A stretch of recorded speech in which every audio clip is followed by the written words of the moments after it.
Pessoal, boa tarde. Gostaria de agradecer a todos pela presença. Sejam bem-vindos à nossa série de webinários.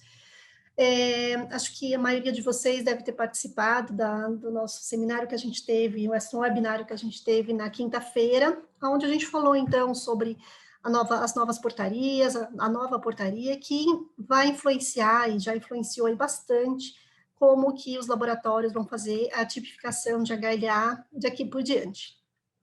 Hoje o objetivo é tentar trazer para vocês um pouco da parte prática, da parte de bancada, para vocês entenderem melhor como isso pode ser feito e principalmente para tirar um pouco daquele peso, daquele susto inicial quando a gente fala de NGS, né? Então, acho que isso é um ponto importante, acho que a gente teve uma discussão muito proveitosa na quinta-feira, onde a gente discutiu exatamente a importância e o quanto era esperada essa mudança em termos da portaria. Isso certamente vai trazer muitos benefícios, a gente entende que vai ter todo um processo de adaptação, e a gente está aqui para ajudá-los nesse processo de transição. Eu sou a Michele, eu falei um pouquinho rapidinho com vocês na semana passada, eu sou especialista da PensaBio, sou especialista em NGS, e vou trazer um pouquinho, então, da minha expertise em NGS e como vocês podem aplicar isso para a tipificação de HLA. Bom, acho que muitas das coisas que a gente discute hoje, ela vem de uma necessidade muito antiga da ciência, que é determinar, então, a sequência de nucleotídeos do DNA, desde o início da ciência, entender o DNA ou buscar qual seria a sequência do DNA, era um desafio, sempre foi um grande desafio. A molécula de DNA, ela está extremamente compactada, é uma molécula complexa, e durante muito tempo foi um grande desafio estudar essa molécula. A gente tem um dogma central da biologia molecular, que a partir, então, dessa sequência de DNA, a gente tem a produção pela transcrição de um RNA mensageiro, e a partir desse RNA mensageiro são produzidos os diferentes aminoácidos que juntos farão as diferentes proteínas. Obviamente que esse processo, esse fluxo, já era conhecido há bastante tempo, mas existia um desafio muito importante de como estudar exatamente essas bases e determinar a sequência do nosso DNA. Durante muitas décadas, vários experimentos foram feitos para tentar se determinar a estrutura do DNA e como ele poderia ser analisado. Foi só em 1953 que a estrutura de dupla hélice foi publicada, foi desvendada, obviamente que muito, em parte, pelos pesquisadores, o Watson e Crick, mas também ajudado pelos experimentos que haviam sido feitos sobre a difração de raio-x. Então, esses experimentos juntos, em conjunto, é que trouxeram todo esse conhecimento do DNA. Inclusive, os experimentos de Rosalind Franklin, muitos dizem que ela merecia ter ganhado, junto com eles, o prêmio Nobel, mas na época existia uma discussão muito grande da mulher na ciência, e ela não foi, então, agraciada com um prêmio Nobel. Bom, a partir da década de 70 é que começa a se mudar a forma como se analisa de fato o DNA.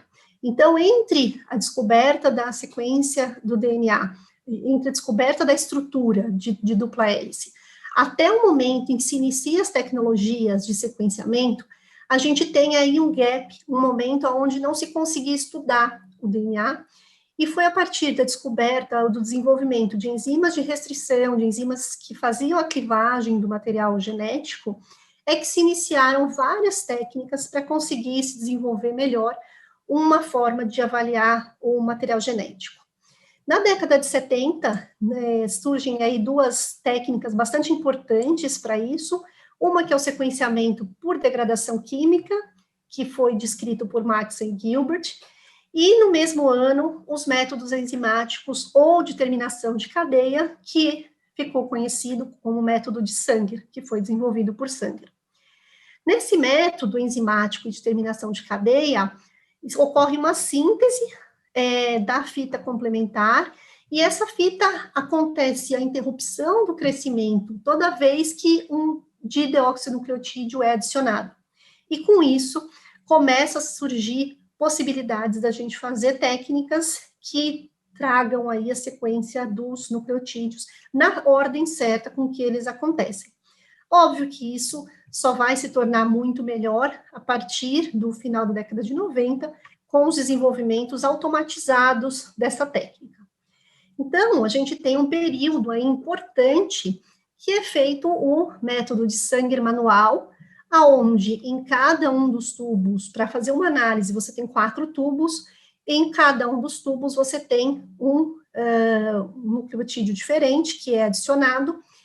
Depois de fazer todo o processo de amplificação, isso é feito uma eletroforese em gel de agarose, ou uma eletroforese de poliacrilamida, para depois se fazer um autorradiograma. E após esse processo de eletroforese e de autorradiograma, é que você tinha um cenário como esse para você determinar a correta sequência da fita complementar. Isso, obviamente, que você tinha um tempo e um trabalho muito grande para que isso acontecesse, e isso só melhora e só volta a ter um desenvolvimento melhor a partir exatamente do Sanger automatizado, aonde você tem isso daqui, também é uma eletroforese, mas é uma eletroforese em capilar, e você tem junto um software ou um programa que vai conseguir analisar essa sequência conforme elas vão aparecendo, e ele ainda consegue traduzir esses nucleotídeos que vão aparecendo, na ordem que eles vão aparecendo, e eles têm, cada um deles, ligado a um fluoróforo diferente, e o programa vai conseguir te distinguir isso por cores. Então, ele vai te dar as letras e as cores que vão aparecer no sequenciamento.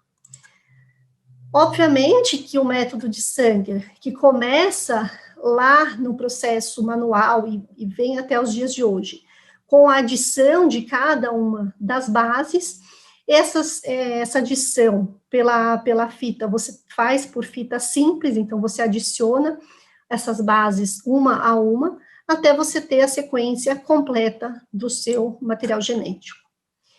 Esse método e esses métodos, eles obviamente foram os métodos utilizados no projeto Genoma Humano. O que aconteceu entre a década de 70 até os anos 2000 foi um forte apoio do governo americano, exatamente por uma preocupação com as diferentes mutações ou alterações que poderiam acontecer na população, principalmente naquelas que estavam muito próximas e trabalhavam com material radioativo, e existia uma preocupação de como essas mutações poderiam acarretar danos à população.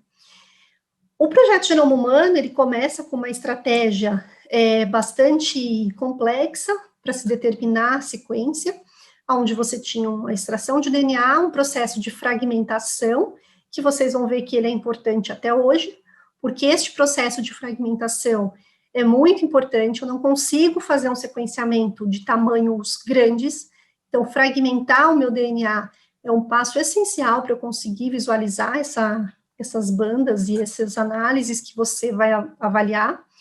Esse DNA fragmentado, eles eram clonados dentro de vetores, se fazia uma transformação bacteriana, um crescimento e um isolado dos vetores.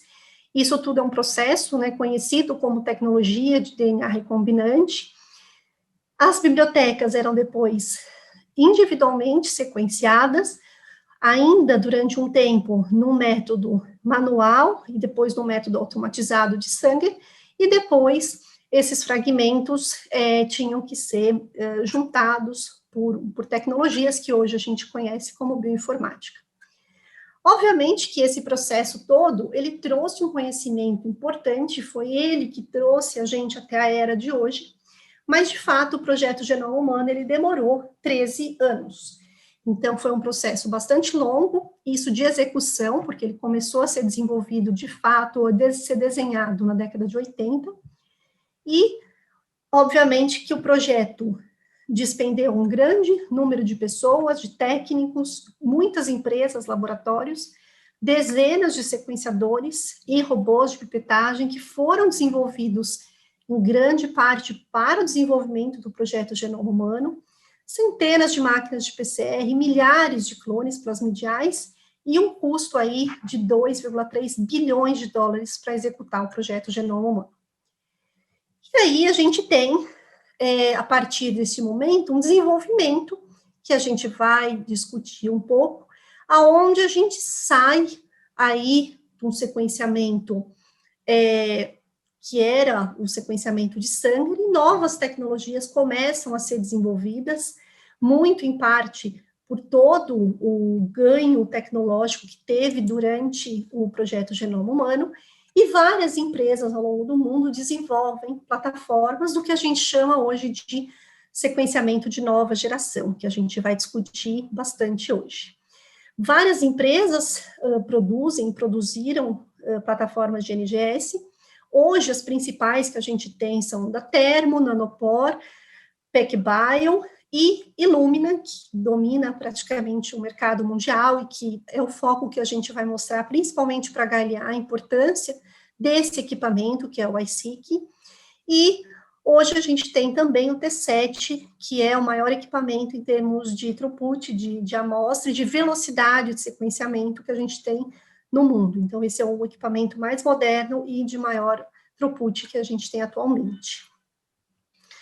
Com tudo isso, a gente sai aí de um projeto Genoma Humano, que foram 13 anos, 60 mil equipamentos capilares, 60 mil capilares para desenvolver essa tecnologia, para se conseguir o sequenciamento genômico, e um gasto aí de 2,3 bilhões. Hoje, essa mesma sequência que foi obtida aqui em 13 anos, ela seria feita hoje em menos de um dia. Então, em 22 horas, com um custo de aproximadamente $100, usando um T7, a gente faria a mesma coisa que lá atrás foram feitos em 13 anos.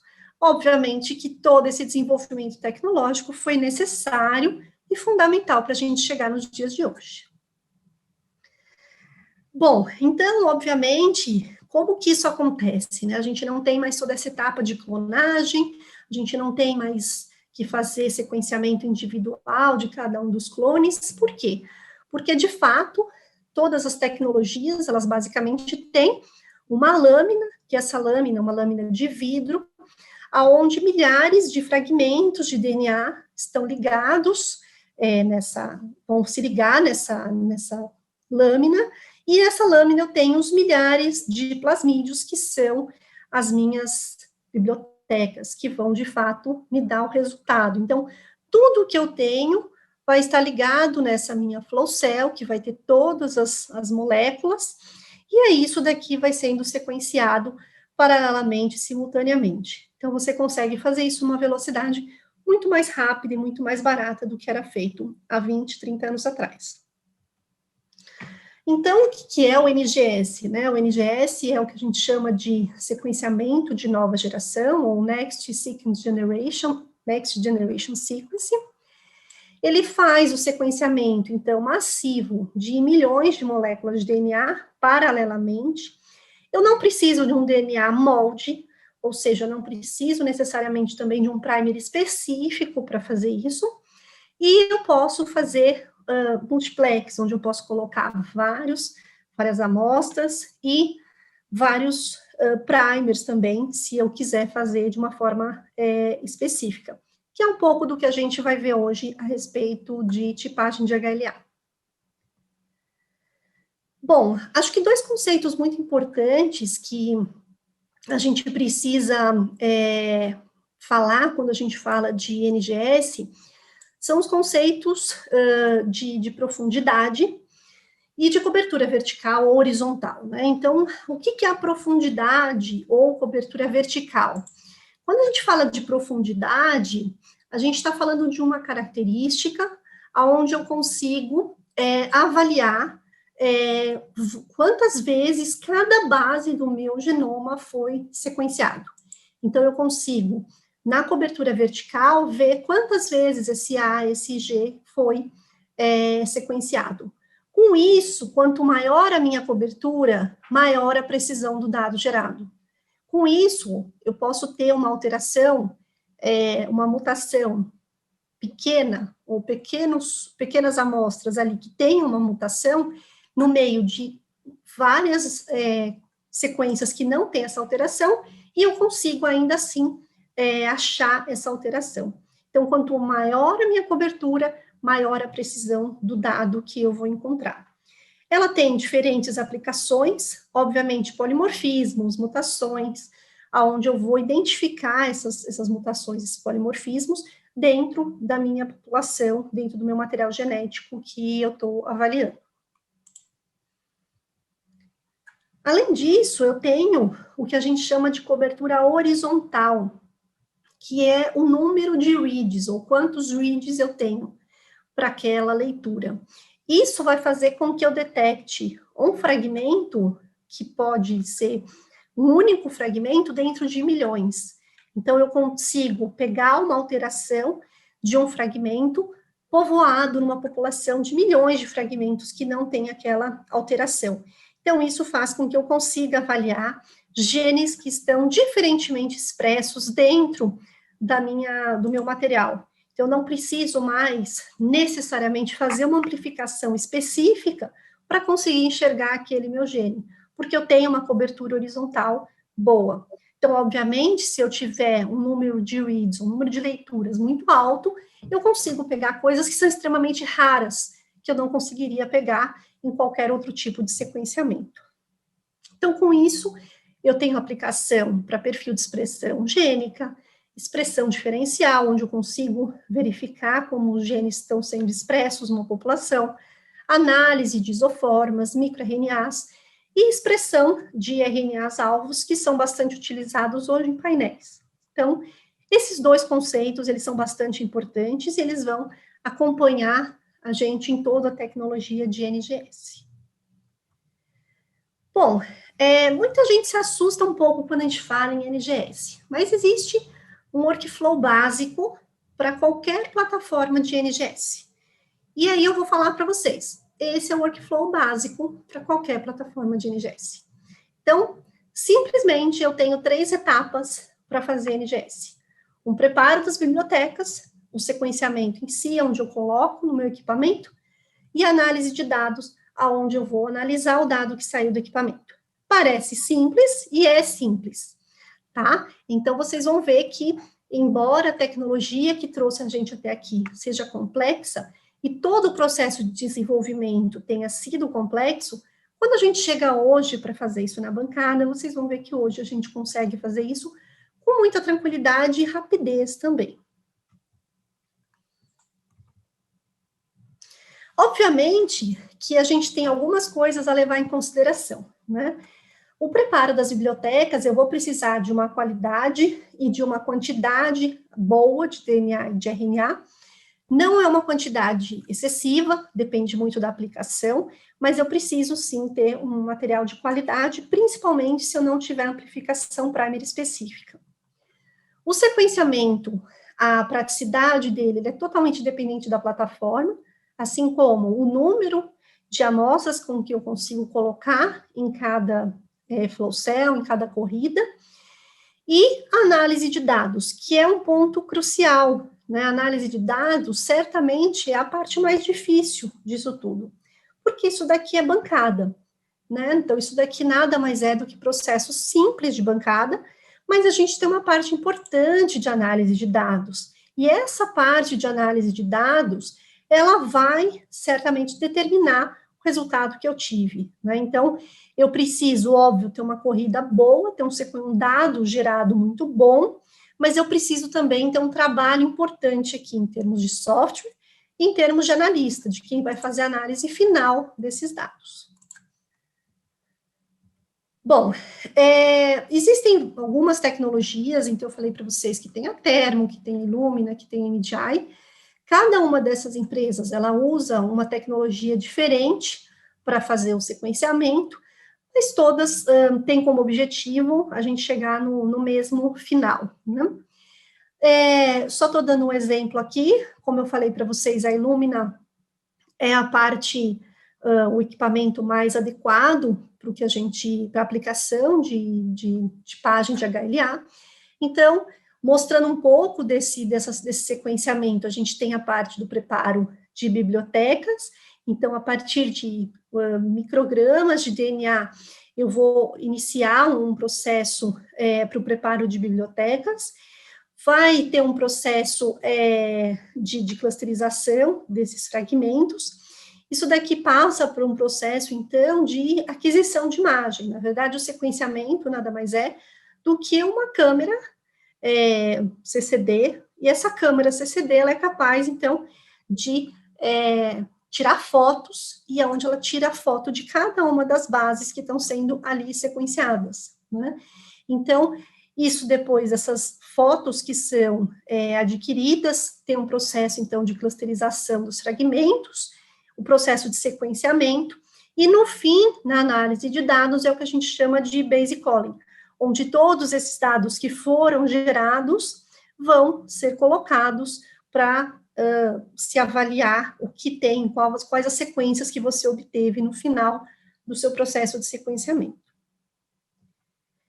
Bom, nesse tipo de tecnologia, nós temos algumas vantagens muito grandes.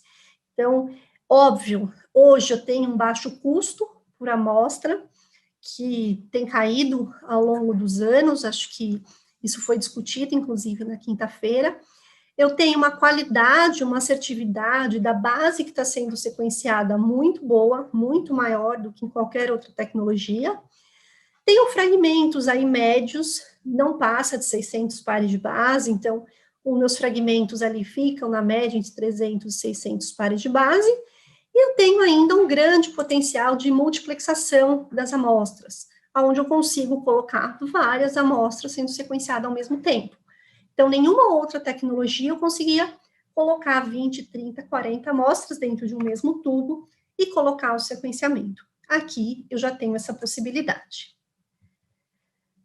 Bom, acho que vocês, né, principalmente para vocês, isso dispensa apresentações, mas acho que é importante a gente discutir, então, da onde nós estamos saindo e para onde nós estamos indo, né?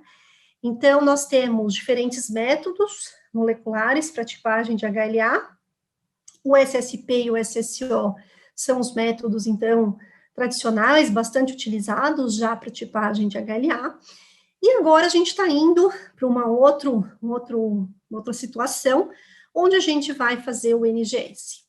Bom, da onde que a gente sai e para onde que a gente vai, né? Então, nós temos algumas coisas importantes para se discutir. Aqui a gente tem um que a gente chama de baixa resolução para a tipagem de HLA, e quando a gente fala dos métodos que são de alta resolução, são os métodos de sequenciamento. Esses métodos de sequenciamento, eles podem ser pelo método de Sanger ou pelo método de NGS, só que, obviamente, o método de Sanger, você não vai conseguir ter a facilidade, por exemplo, de fazer o sequenciamento de 6 loci, né? Então, o método Sanger, ele é um método que vai ser mais fácil para você usar quando você falar de análise de um loss, de um locus, por exemplo. Mas se você for analisar 2, 3 loci, você já vai ter muito trabalho para fazer o sequenciamento. E, obviamente, que por NGS isso se torna mais rápido e mais fácil. Então, a gente está indo de uma tecnologia que me dava uma baixa resolução, que eu não conseguia ter a sequência exata e qual eram as alterações.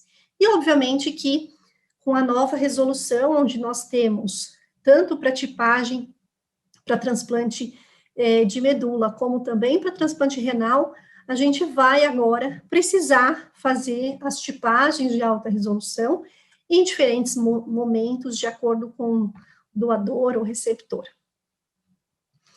Bom, a gente colocou aqui para vocês 6 passos para a tipificação de HLA por NGS, para mostrar para vocês o quão simples pode ser isso, né?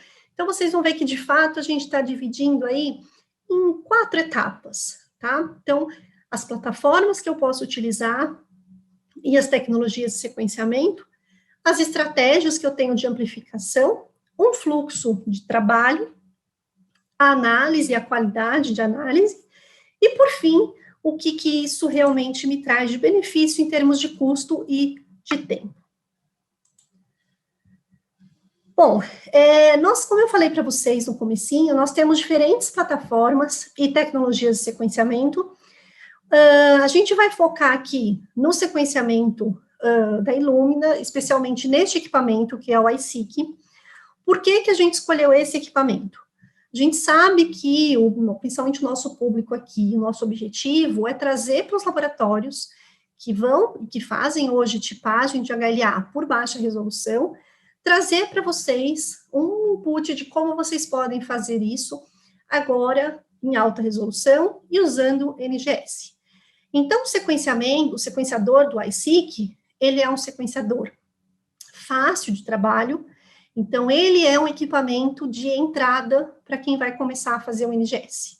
Então, ele é um equipamento fácil de trabalhar, é um equipamento que eu posso utilizar para médio ou para alto throughput de amostras.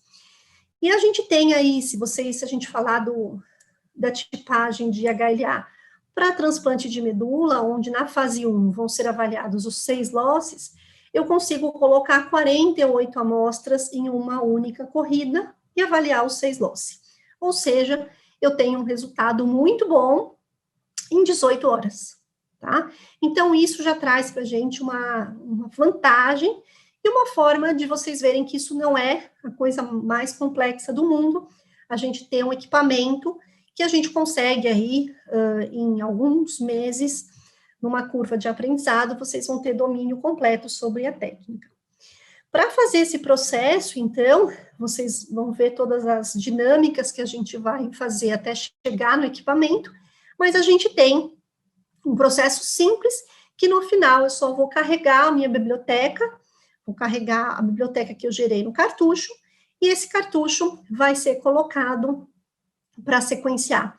E eu tenho ainda uma facilidade, porque eu não tenho processo de limpeza de flow cell, de lavagens pós-corridas, que acontecem, que precisam e são necessárias em outros equipamentos. Então, esse é um equipamento com um alto nível de conveniência, um excelente resultado e um uso muito facilitado, que é o mais indicado, principalmente para usuários iniciais, né? E mesmo usuários experientes gostam muito desse tipo de equipamento, porque ele facilita muito a vida. Bom, o que a gente vai mostrar, então, hoje para vocês são os produtos que a gente tem da GenDx. A GenDx é a única empresa do mundo que tem, então, uma flexibilidade completa para se fazer tipagem de HLA. Então, a gente tem tanto as possibilidades de fazer os diferentes genes separadamente, então, tanto os de classe 1 como os de classe 2, eles podem ser vistos separadamente. Nos de classe 1, a gente tem todos os genes cobertos inteiramente, inclusive os introns. Já nos de classe 2, principalmente os 2 e 3, nós temos os exons 2 e 3, e especialmente 2, o DRB1 e o DQB1, já tem também o gene inteiro. Obviamente que a GenDx, ela já trabalha há muitos anos no desenvolvimento dessas tecnologias, então eles sempre trabalham para trazer novas possibilidades em termos de sequenciamento desses genes. Então, o HLA-G foi um dos últimos genes, então que eles têm também a possibilidade de fazer amplificação e avaliação por NGS. Agora eles estão desenvolvendo também o HLA-E, para fazer também a mesma estratégia. Então, eles têm constantemente desenvolvido esses produtos de forma a otimizar a utilização. Além disso, você tem isso em vários formatos. Então, você pode sequenciar eles individualmente, conforme a sua necessidade. Então, eu vou precisar fazer um transplante renal, e esse transplante renal, ele vai precisar que eu avalie 2 genes. Eu escolho esses 2 genes, e eu vou fazer isso de forma mais simples, de forma mais rápida, mais barata, e eu consigo fazer isso separadamente. Poxa, mas e aí? Eu não tenho 2 genes, eu preciso fazer uma avaliação de muito mais genes, porque eu estou fazendo tipagem fase 1 para transplante de medula. Então, não serve para mim fazer separado. Tudo bem, eles têm também uma configuração que é o NGS Go, que é o MX61, aonde eu tenho em um único tubo todos os genes que são necessários e que são feitos para essa fase. Então, eu tenho o ABC, o DPB1, DQB1 e DRB1. Então, eu tenho todos eles sendo feitos num único tubo. Então, eu tenho a possibilidade de fazer eles separadamente, se eu quiser, se eu precisar. Aí, eu preciso fazer separado. Eu tenho como fazer separado. Eu preciso fazer DQB1, DQBeta1, DRBeta1. Ok, eu consigo fazer. Mas eu preciso fazer eles juntos. Eu também tenho a possibilidade. Além disso, eu também tenho outros genes que são também avaliados em algumas configurações diferentes, porque aí eu não tenho a possibilidade de multiplexação deles, então eu só tenho os de sequenciamento de separados, que é o MIC-A beta, HLA-E, o F e o KIR. Então, esses eu não consigo ainda fazer a complexação. E além do MX61, que entrega, então, exatamente a fase 1 da nova resolução para tipagem de transplante de medula, nós temos um outro que é bastante utilizado, ele é um dos kits hoje que mais saem no mundo, que é o sequenciamento de 11 genes. Então, você tem 3 tubos, você tem todos os 11 genes sendo avaliados, sendo que vários deles são genes inteiros. Então, você consegue, em apenas 3 tubos, você consegue fazer a amplificação de todo esse material. E aqui, em apenas um tubo, você tem o dos 6, tá? Então, só resumindo esse slide, nós temos 4 possibilidades aí. Nessas 4 possibilidades, eu tenho os alelos, ou os genes que são avaliados separadamente, e que eu ainda não consigo multiplexar. Eu tenho os outros genes que são avaliados separadamente ou em conjunto, e que eu posso escolher sequenciá-los em conjunto, mas eu posso amplificá-los separadamente. Eu tenho o MX61, onde em um único tubo ele já me entrega os 6. A grande vantagem desse daqui é que eu não preciso nem quantificar, aqui eu quantificaria, se eu fizesse os 6 tubos aqui, eu teria 6 tubos para fazer amplificação e quantificar separadamente. Aqui eu tenho isso num único tubo. E aqui, no MX11.3, eu tenho 3 tubos para me entregar os 11 genes que vão ser avaliados. Então, eles são 3 tubos, e aonde vai ter a separação e a configuração de cada um dos genes que vão estar sendo avaliados em cada um dos tubos.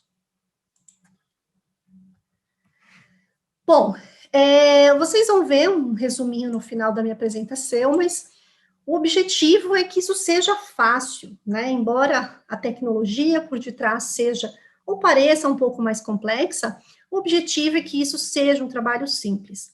Então, a Jindex, ela entrega um fluxo de trabalho de um único dia.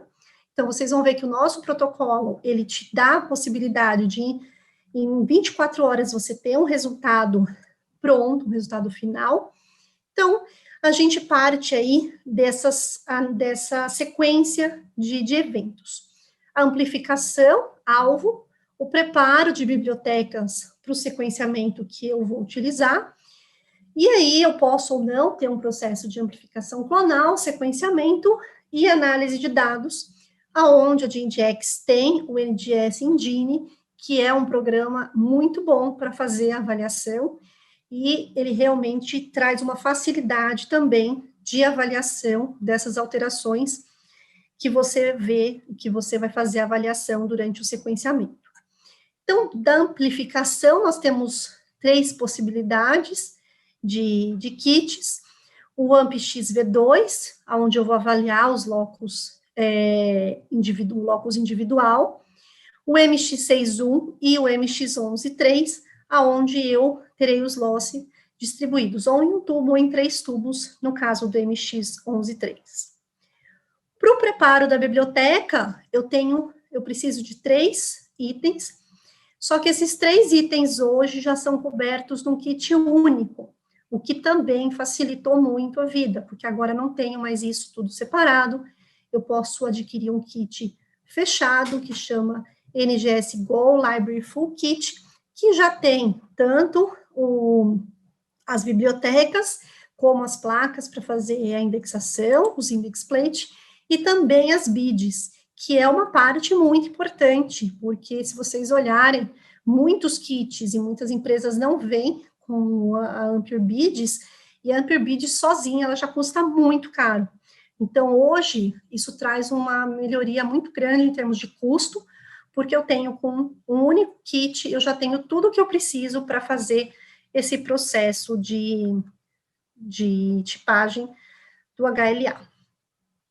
Então, começando, dando um exemplo para vocês especificamente do MX61, esse é o kit, então ele vai ter os 6 loss apenas em um tubo, eu vou ter um Master Mix, que ele é colorido, inclusive, para facilitar a identificação. O DNA inicial, input, eu consigo fazer a partir de 40 nanogramas, que é uma quantificação bem ok. Até uns 120 nanogramas, eu tenho uma flexibilidade grande para entrar com quantidade de DNA. Como eu tenho todos os loss em um único tubo, eu não preciso quantificar após essa primeira amplificação, e eu também não preciso fazer o pooling dos loss, porque ele vai estar pronto, e eu já consigo, a partir dele, seguir com o meu processo. Então, é um processo rápido, onde eu tenho, num único tubo, as amostras que eu vou fazer. Vou precisar de um vórtex, de uma mini centrífuga, para fazer esse processo, então, equipamento simples de laboratório para seguir com essas etapas. O protocolo de PCR também é bastante simples, a gente tem, em média, um protocolo para 25 ciclos, de 3 passos, de desnaturação, annealing e elongação, e aí esses três passos que a gente tem aqui, vão ser feitos em média para 25 ciclos. Isso daqui dá uma PCR aí de em torno de 2 horas, 3 horas, dependendo do equipamento que você estiver utilizando. Isso também é muito importante, então, o termociclador que você escolher, né, que você tiver para utilizar, também vai fazer uma diferença em termos de tempo, para você ter essa resolução. E um outro ponto que foi bastante discutido na quinta-feira pelo professor Rafael, e eu gostaria também de ressaltar isso, assim como a maior parte das tecnologias de biologia molecular, o NGS não é diferente, a qualidade do material vai influenciar muito. Então, o ideal é que vocês tenham placas e ponteiras que sejam de low bind, de baixa retenção, porque isso vai ajudar muito na qualidade dos seus resultados. Quando você faz uma PCR com ponteiras tradicionais, a chance de você ter uma variação de resultado é muito grande, né? Então, o ideal é que vocês sempre tentem usar materiais plásticos que sejam de baixa retenção, que vão melhorar muito a qualidade do seu resultado. E, obviamente, investir aí em pipetas de qualidade e que estejam sempre muito calibradas, para que você consiga sempre ter o melhor resultado. Então, um conjunto de pipetas, uma multicanal, e você está pronto aí para começar essa etapa.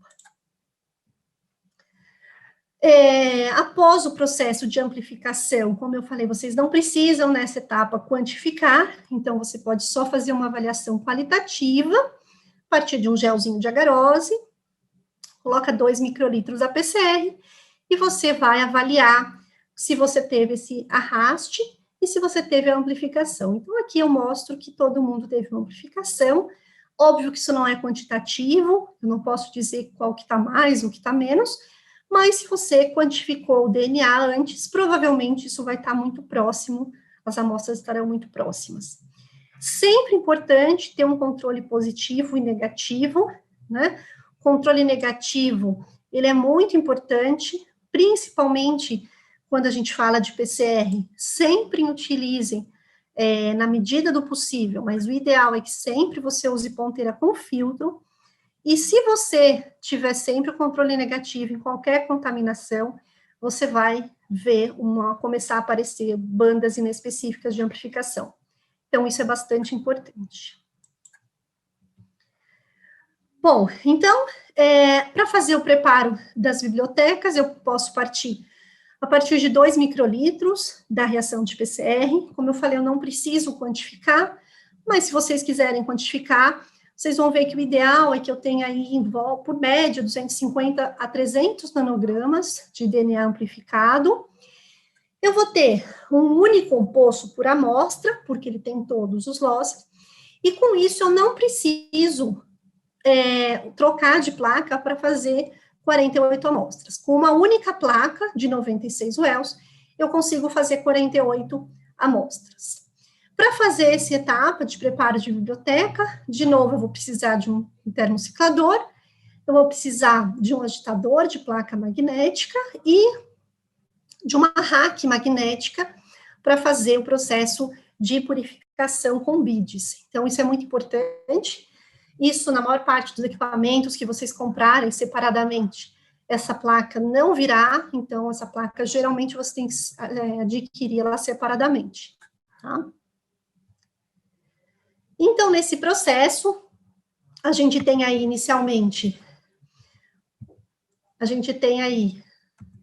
só um minutinho.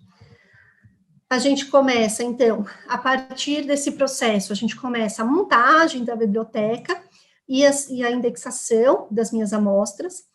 Então, com isso, o que eu tenho inicialmente? Então, eu tenho um processo de amplificação da molécula-alvo, o pooling, ou não, no caso, eu só tinha um tubo, eu não precisei fazer o pooling, e eu começo o preparo das bibliotecas. Lembra que lá atrás eu falei que o importante era, já desde os primórdios, que eu tivesse fragmentos pequenos, uma quantidade, um tamanho menor de fragmentos para conseguir realmente fazer o processo de sequenciamento. E com isso, a gente continua tendo no sequenciamento de NGS uma etapa de fragmentação. Essa fragmentação é essencial para que eu tenha fragmentos pequenos que sejam possíveis depois serem sequenciados. Após o processo de fragmentação, que eu vou utilizar, então, as enzimas para fazer a quebra desse material, eu tenho um outro processo muito importante, que é a ligação de adaptadores. Essa ligação de adaptadores, ela tem um processo muito importante, principalmente quando a gente fala de sequenciamento de HLA, porque eu vou precisar colocar adaptadores nas duas pontas. Esses dois adaptadores, eles têm que ser diferentes, porque eu preciso saber a orientação da minha fita. E isso não é todo o sequenciamento que vai te entregar. Então, você precisa ter no seu kit de sequenciamento, e aqui nós temos isso, 2 adaptadores diferentes, e esses 2 adaptadores diferentes, o I5 e o I7, são exatamente os adaptadores que vão me dar a orientação da minha sequência, e com isso também eu consigo ter a determinação de fase. Após o processo de ligação dos adaptadores, eu preciso fazer uma limpeza do DNA, e com isso eu faço uma seleção, uma size selection, e eu posso fazer isso usando a mesma placa. Então, eu utilizei a primeira metade da placa para fazer o processo de fragmentação e ligação, e agora eu uso a segunda parte da placa para fazer o processo de limpeza, de cleanup, e a size selection. Além disso,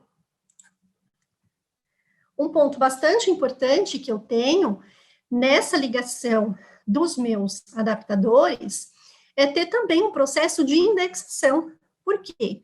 Diferentemente do que as outras técnicas, num sequenciamento de NGS, eu consigo colocar aí quantos pacientes eu quiser. Aqui a gente está falando em 48, que é uma limitação relacionada ao equipamento que a gente está mostrando.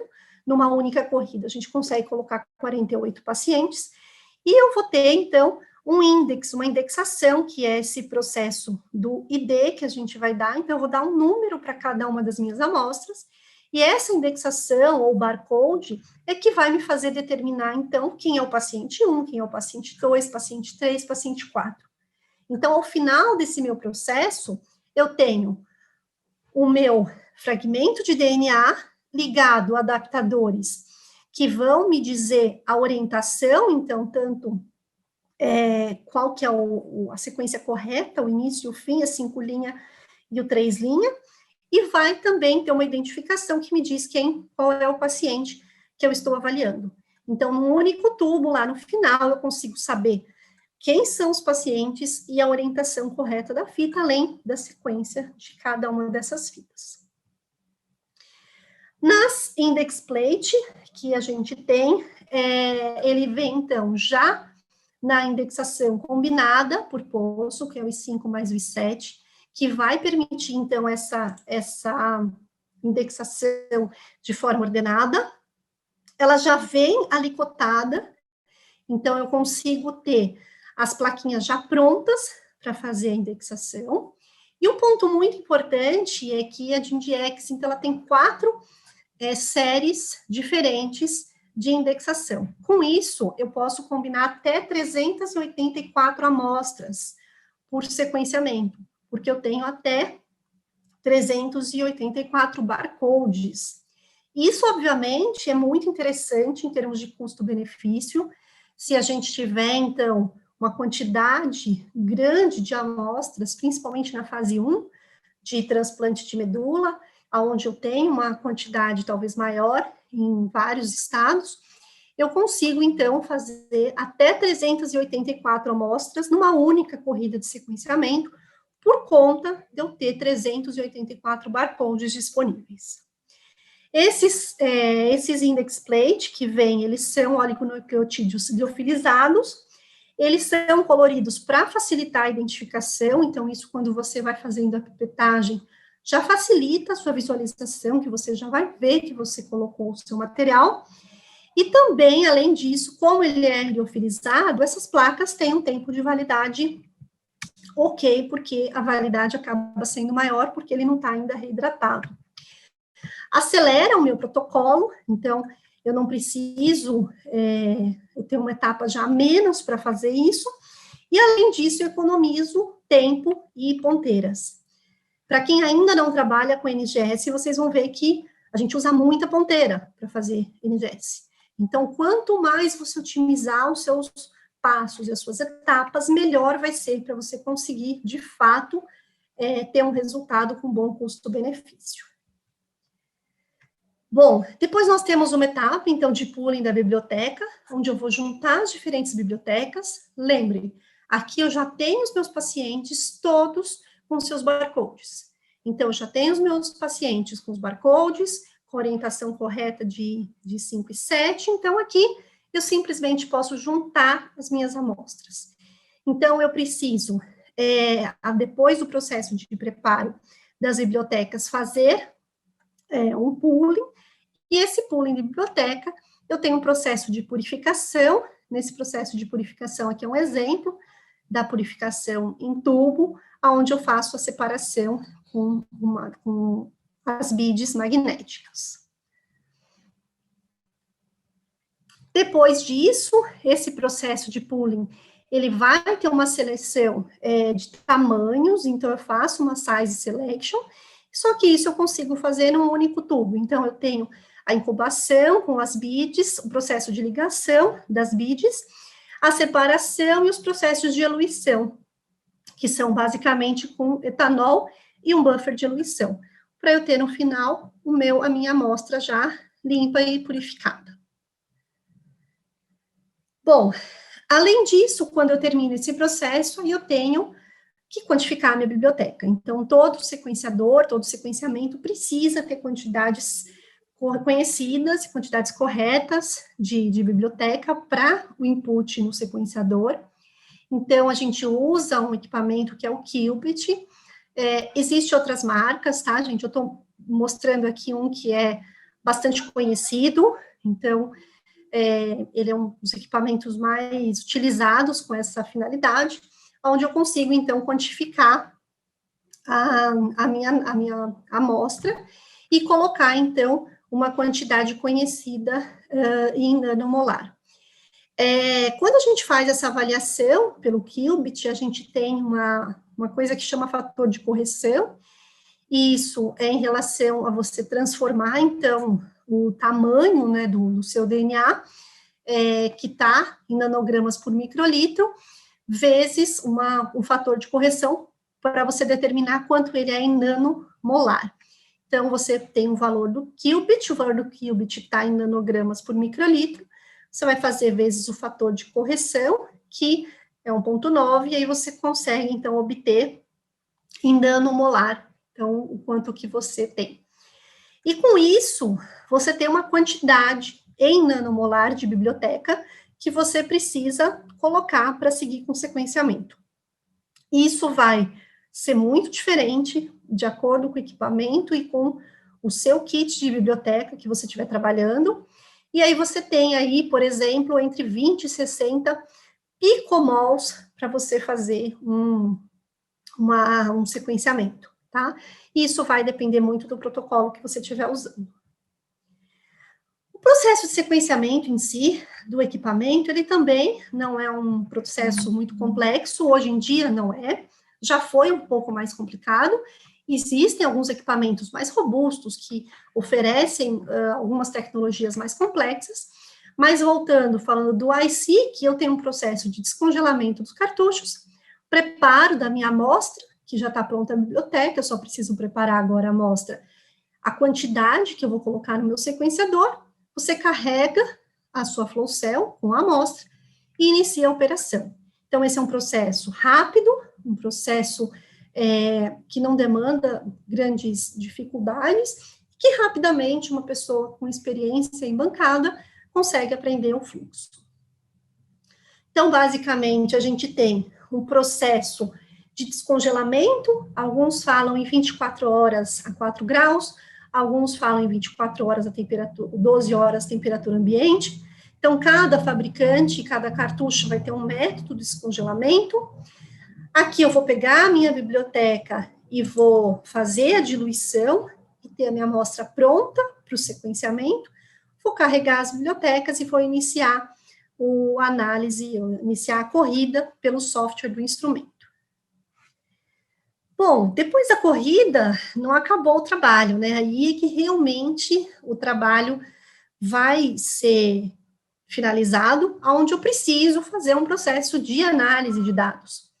Então, a GenDX tem o NGS Engine, ele é um software bastante rápido, intuitivo, onde a gente consegue, com facilidade, aprender a mexer nele.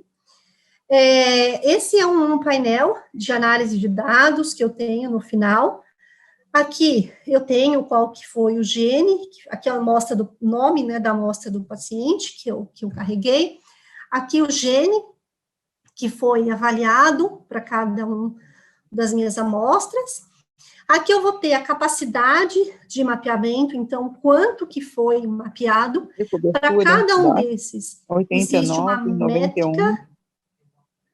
Para cada um existe uma métrica que a gente tem de avaliação.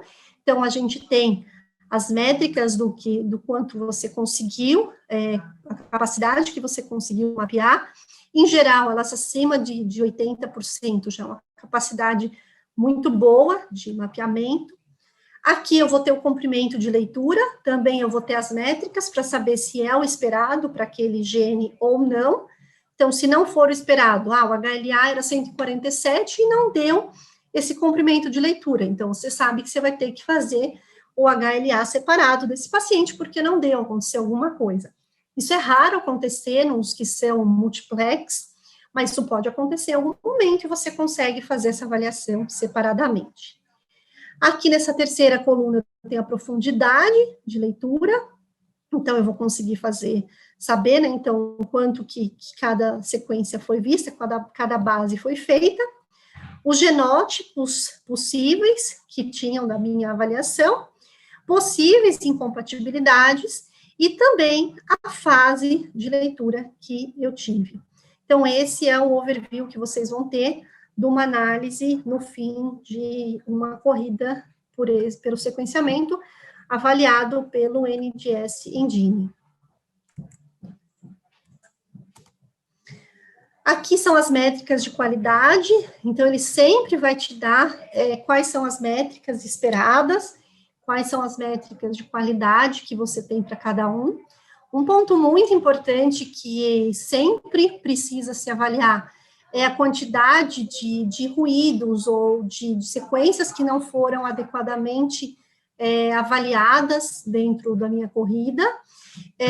Isso daqui é uma métrica muito boa, vocês têm que ficar bem atentos a isso, porque dependendo do programa ou do kit que vocês utilizarem, ou às vezes até do equipamento que vocês utilizarem, esse número aqui, ele vai impactar muito na quantidade de reads que você consegue avaliar no final, e esse é o painel que vocês vão ter a partir disso, e aqui, de novo, quanto que foi mapeado, quanto geral que você conseguiu mapear de cada um dos seus genes, né? Sendo que acima de 90% você já tem um mapeamento aí excepcional, um mapeamento de altíssima qualidade. Bom, para finalizar, né, falando um pouco de custo e tempo, eu acho que talvez tenha ficado, espero que tenha ficado claro para vocês, então, os tubos de multiplex, eles trazem uma economia muito grande de tempo de plástico, então, antes eu teria que fazer para um paciente 6 tubos separados, e agora com um único tubo eu já tenho os 6 DOSE juntos, então isso economiza muito tempo, e plástico, ponteira, placa, tubos.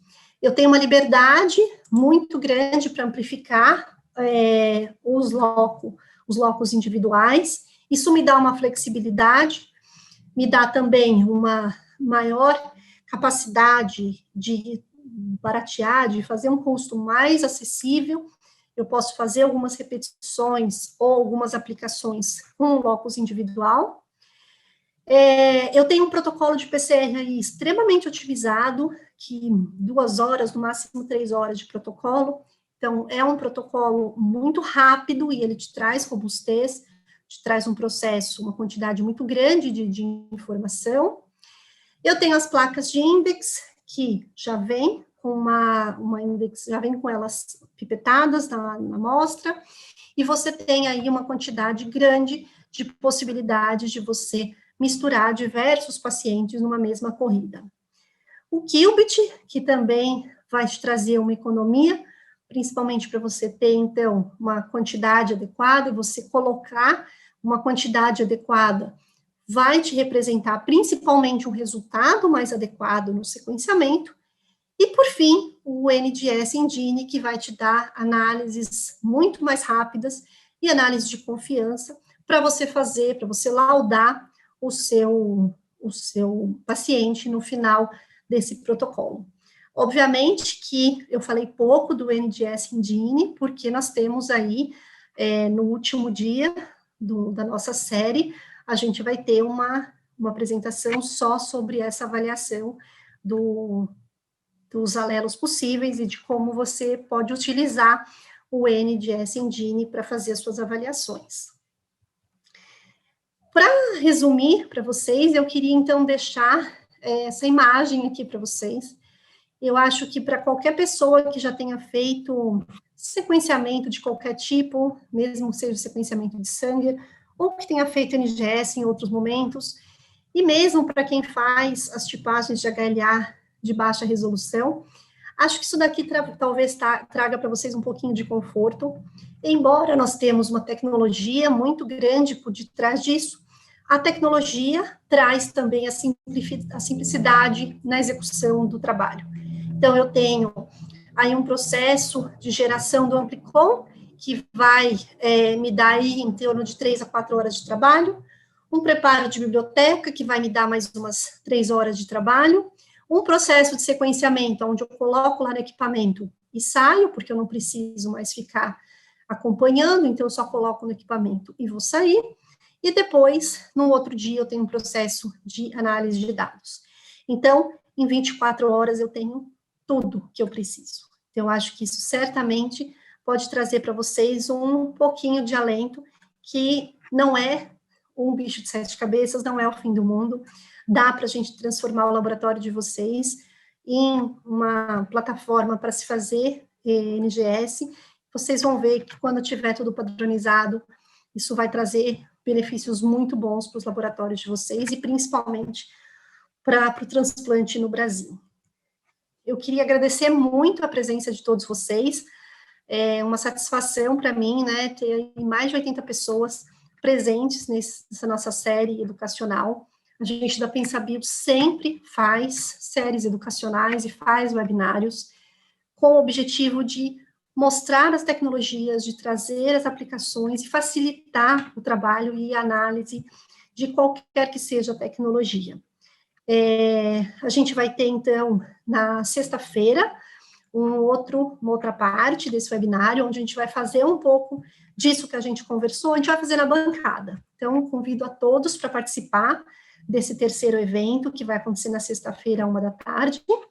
E também, nós vamos ter um evento no dia 19, e várias pessoas, uma grande parte do público, pediu para que fosse à noite. Então, será às 19h só, no dia 19, que é daqui uma semana, que vai ser a última etapa, onde a gente vai falar sobre análise de dados e como fazer um laudo da tipificação de HLA por alta resolução. E era isso, eu agradeço e estou à disposição para as perguntas. Excelente, Mi, parabéns, adorei sua aula hoje. Pessoal, eu vou começar com as perguntas do chat, depois a gente abre para as perguntas por áudio, tá bom? Eu sei que a gente passou aí 5 minutinhos do nosso evento, mas eu gostaria de contar com a presença de todos por mais uns, talvez 10 minutos, para a gente equalizar as dúvidas de todos.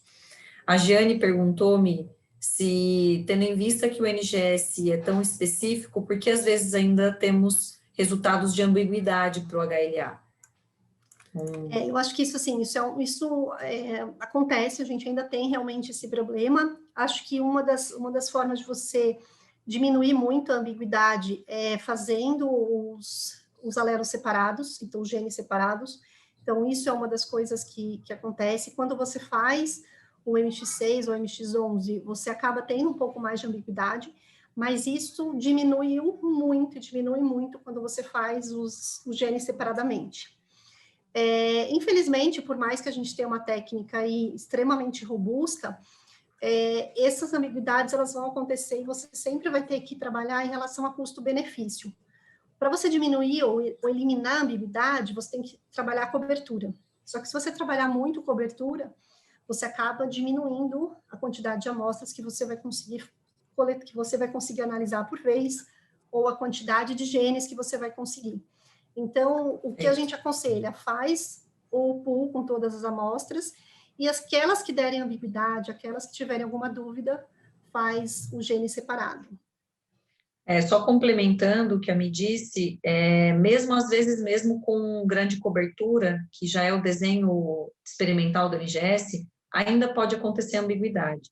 E a ambiguidade, nesse caso, ela pode ser, na verdade, um reflexo de um alelo novo, que o MGT ainda não foi atualizado, a gente não tem ainda a novidade para ser comparável, ou a ambiguidade pode ser devido ao fato de determinação de fase, então vai ter alelo que é um pouco mais difícil de amplificar, né, de ser sequenciado numa linha mais contínua, e aí eu tenho uma quebra de fase. E, às vezes, na quebra de fase, a consequência disso é a ambiguidade. E aí, nem repetindo, quando é esse caso, né, e isso é fácil da gente identificar na análise de dados mais avançada, claro, quando acontece isso, nem a repetição não vai resolver a fase, não vai resolver a ambiguidade, porque aí eu provavelmente vou precisar de uma outra tecnologia de NGS para resolver a questão de fase. E aí a gente estaria falando de um long range, um long read, ao invés de short read, que foi o exemplo trabalhado aqui na aula da Michelle, tá?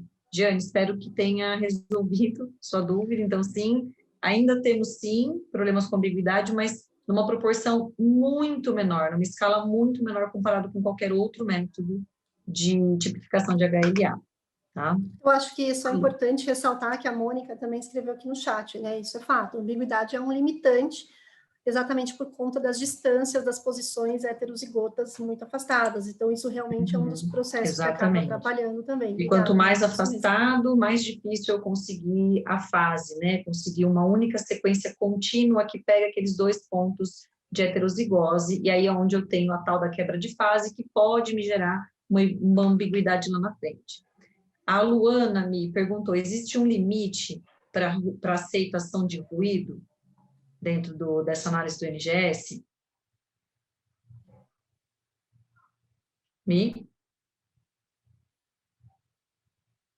Caiu. Você está me ouvindo? Eu travei aqui, tá. vocês me viram? Sim, agora Desculpa. sim. Qual que foi a pergunta? Eu travei na hora que você falou da pergunta. A Luana perguntou se existe limite de ruído aceitável. Existe, na verdade existe sim. Em cada uma das avaliações pelo NGS Engine, você vai ver que ele vai te mostrar qual o ruído que é aceito. Em geral, nas métricas até 8, 10% é um ruído aceito. Não que ele seja bom, porque, como eu falei, quanto mais ruído você tiver, menor vai ser a quantidade de reads que você vai conseguir analisar. O programa, ele te dá uma métrica que ele fala que até 10% é um ruído aceito, mas você tem que ter noção de que quanto mais você tiver de ruído, pior vai ser a sua quantidade de reads, vai ser menor a sua cobertura em relação a cada um desses alelos. Excelente, Mi. De novo, complementando a resposta da Mi, o ruído, Luana, ele é um artefato dependente quase que exclusivamente da química de sequenciamento escolhida, tá? Então, não estou nem falando de equipamento, não estou falando de marca, não estou falando de preparo de biblioteca, nada disso. Estou falando da química de sequenciamento. Então, é um artefato derivado da química de sequenciamento. Sabemos que a química SBS é uma química que geralmente gera muito pouco ruído. Isso não interfere na qualidade da tipificação, porque não me atrapalha na determinação de nucleotídeos base a base, tá? Então, em linhas gerais, é mais ou menos isso. E a gente sabe que o outro extremo de qualidade de dados por excesso de ruído é a tecnologia da nanopore, a tecnologia de long read, né? Ou seja, quanto mais a enzima estiver sequenciando sem parada, o mesmo fragmento, mais ruído eu acumulo. E aí sim eu posso ter um impacto negativo na determinação de nucleotídeo base a base, ponto a ponto. Por isso que quando a gente fala de tipificação de HLA por NGS, a gente vê que o mundo tem uma tendência maior para seguir com Illumina, porque a assertividade da chamada de base ela é muito importante. Talvez ela seja um dos critérios mais fundamentais para que eu tenha uma boa tipificação. E a Michelle abordou exatamente esse ponto, muito bem abordado no começo da aula dela, né? E aí o oposto, né? O contraponto, que também é verdadeiro, mas o short read, que são essas tecnologias que a gente está chamando aí de SBS, não me entregam, não me definem 100% das vezes a fase. E aí eu tenho que partir para o long read, que aí tem esse problema de assertividade de base. Então, os dois métodos combinados, muitas vezes ele é essencial para que a gente consiga entregar uma tipificação com certeza, com precisão, especialmente quando a gente está falando de um alelo novo ou até mesmo de um alelo raro, tá? Outra pergunta foi do José.